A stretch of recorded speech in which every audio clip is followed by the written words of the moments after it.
Welcome to the second topic analysis for the 2021 NSDA Nationals topic.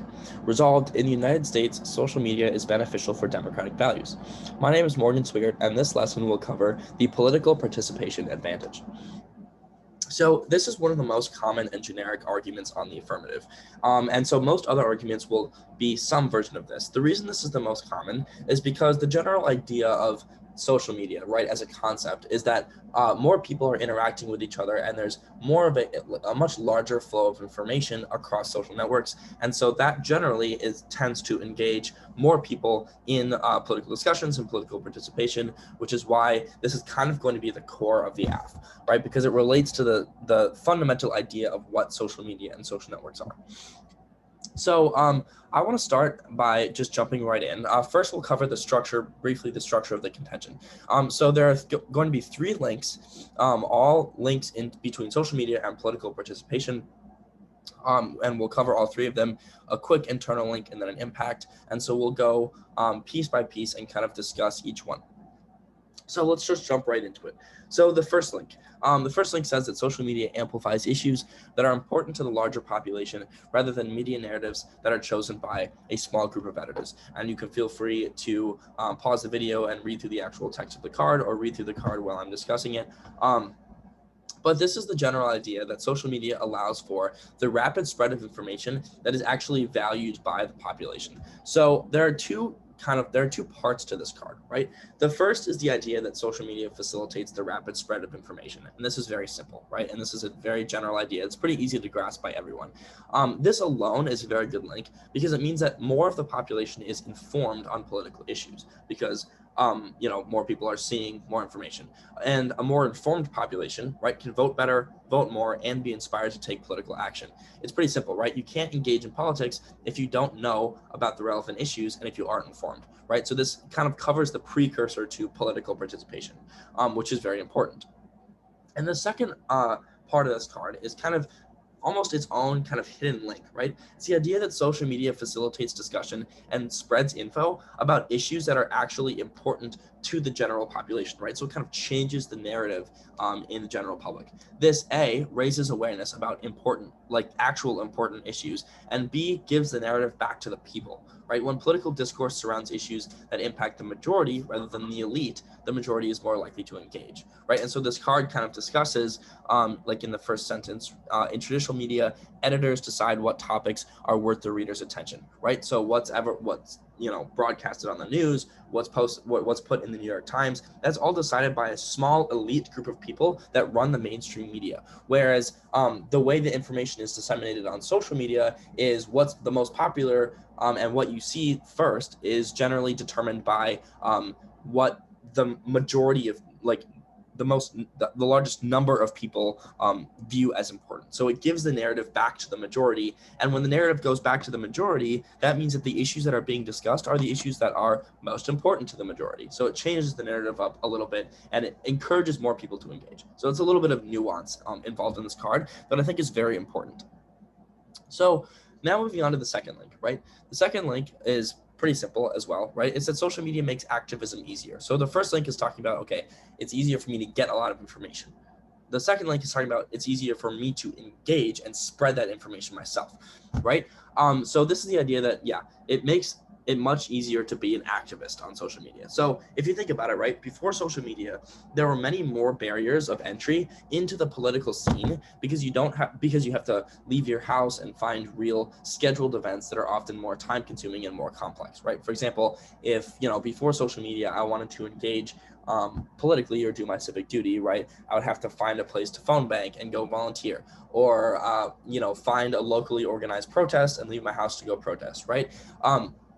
It was a lot more difficult to actually engage in activism. Now, I can be clicking through Instagram when I'm in line for Starbucks or when I'm in the car waiting to pick up my friend, and then I can just click two buttons and post something to my Instagram feed or Facebook feed that's going to, take some form of activism, right? So it makes it much easier to engage and to be an activist, and that's really important for political engagement. Obviously, it lowers the bar significantly for political activism, makes much more people engage.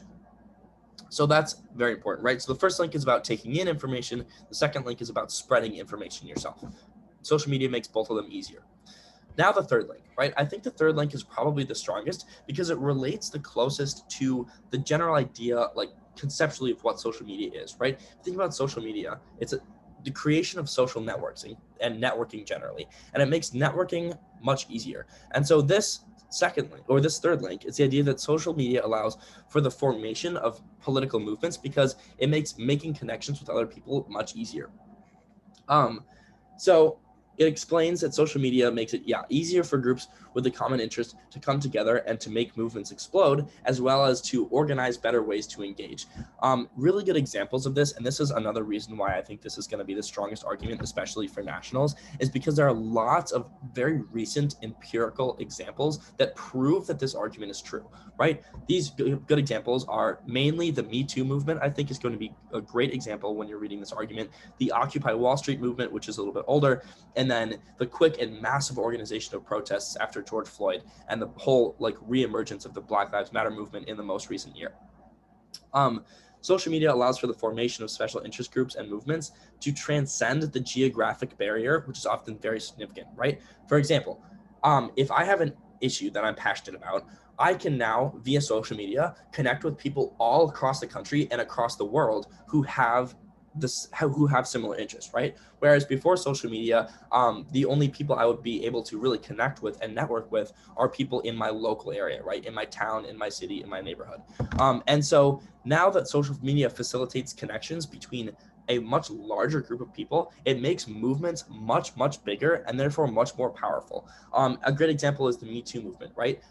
There were many, many women and victims that felt that they were alone in their struggles, right? And with the emergence of the Me Too movement on social media, many victims found out that that was very much not true, and they were able to connect with each other, and that made the movement explode, and that movement ended up creating lots of positive political and social change. And so that I think is a great example of the benefits of social media in creating large grassroots movements.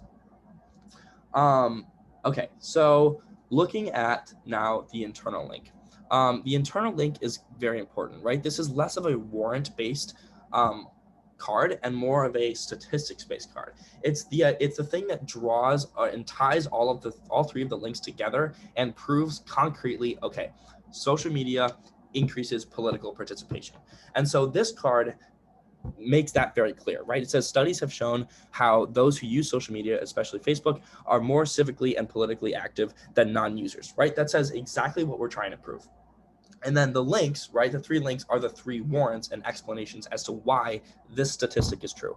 But this is the thing that kind of ties everything back together and links social media directly to increased political participation.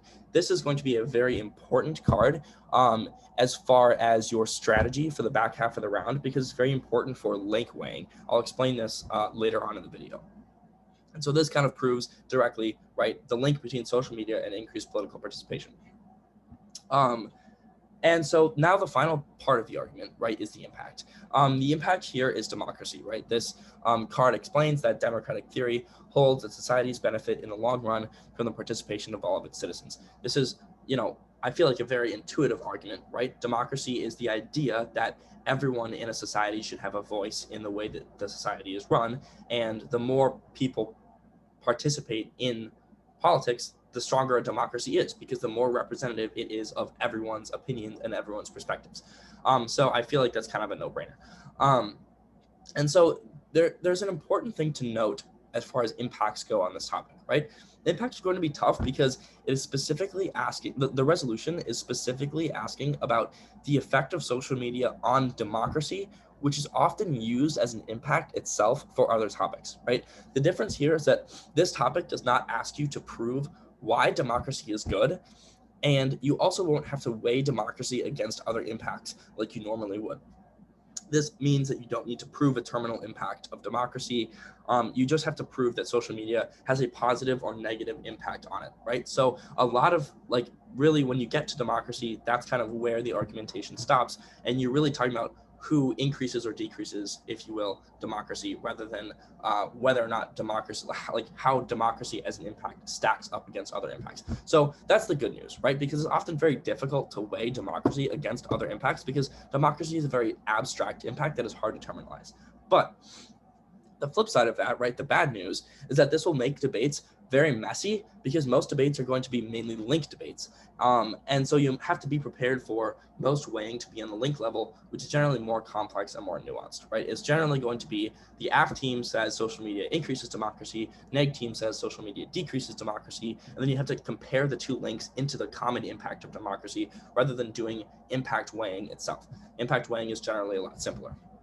But we'll discuss this a little bit more later on.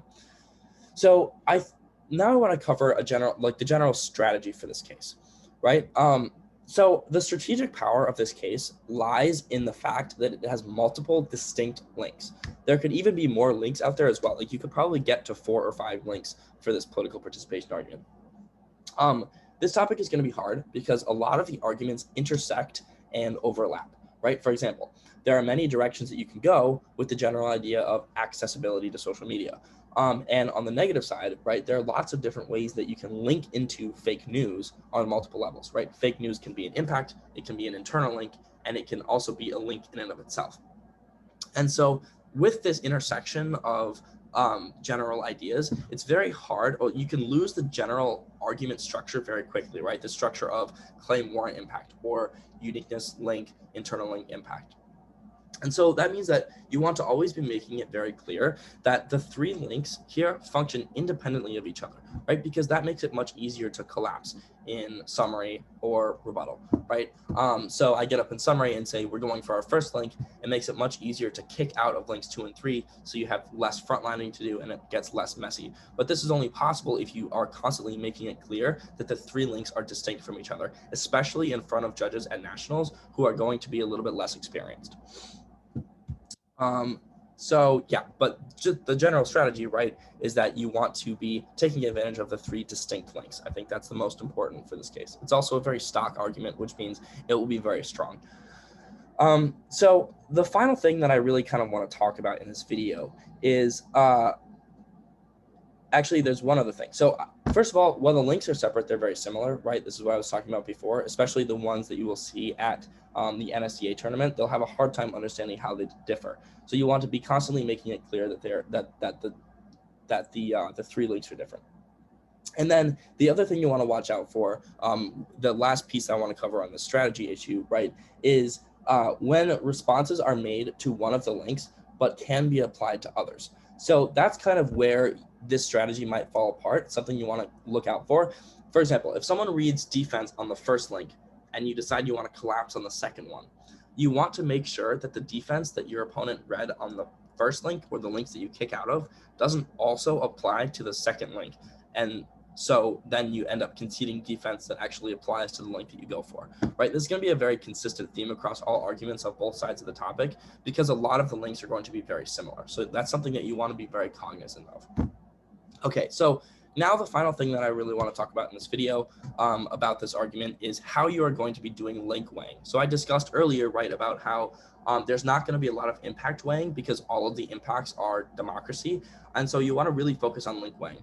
The most common form of link weighing on normal topics is probability, but that's going to be tough to use because this resolution doesn't ask you to predict the outcomes of a certain policy. Rather, it asks you to look back at things that have already happened. So if I'm not trying to predict, what is going to happen if the United States adopts a no first use policy, for example, right? If I'm not trying to predict the future, it's hard to weigh on probability because everything is 100% probable because everything you're discussing has already happened. Instead, you want to use strength of link arguments, right? You want to prove which link is stronger and more believable. And the best way to do that, in my opinion, is to compare statistics and methodologies to determine which evidence better proves the link. So this is why the internal link is very, very important here, right? The internal link is your statistics-based evidence that proves that social media increases political participation.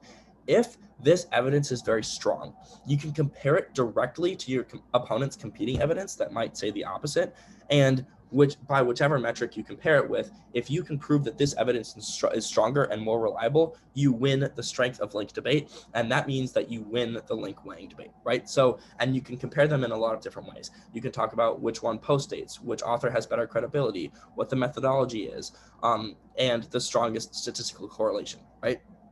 all sorts of different ways to compare statistics. But I think that's a very strong way to win strength of link, is if you can prove the stronger statistical correlation or causation between your links and your impacts. That's why the internal link is super important. So don't get lazy when you're trying to find your internal link, because it's going to be very important for link weighing on this topic. And the second thing that I want you to kind of look out for on this topic, and another good way to do weighing, is to compare the size of the relative size of each team's impact on democracy, right? This is a form of scope and magnitude weighing, traditionally impact weighing, that works even when both teams are linking into the same impact. For example, right? The AF says democracy goes up, the neg says democracy goes down. If the AF is able to prove that democracy goes up more than democracy goes down, if the neg argument is true, then you still win, right? You're saying my impact on democracy is bigger than your impact on democracy. You're still using scope and magnitude weighing, even when the impacts are the same. So that's another very good and strong weighing argument that you can make. And this is also reliant on the internal link evidence, right? The internal link evidence is really what proves the magnitude and scope of your impact on democracy. So again, make sure your internal link evidence is a very strong, reliable statistic. And so that is it for the analysis on this political participation advantage. Thank you for watching our second topic analysis video for the 2021 PF Nationals topic, and stay tuned for more videos to come. Thanks.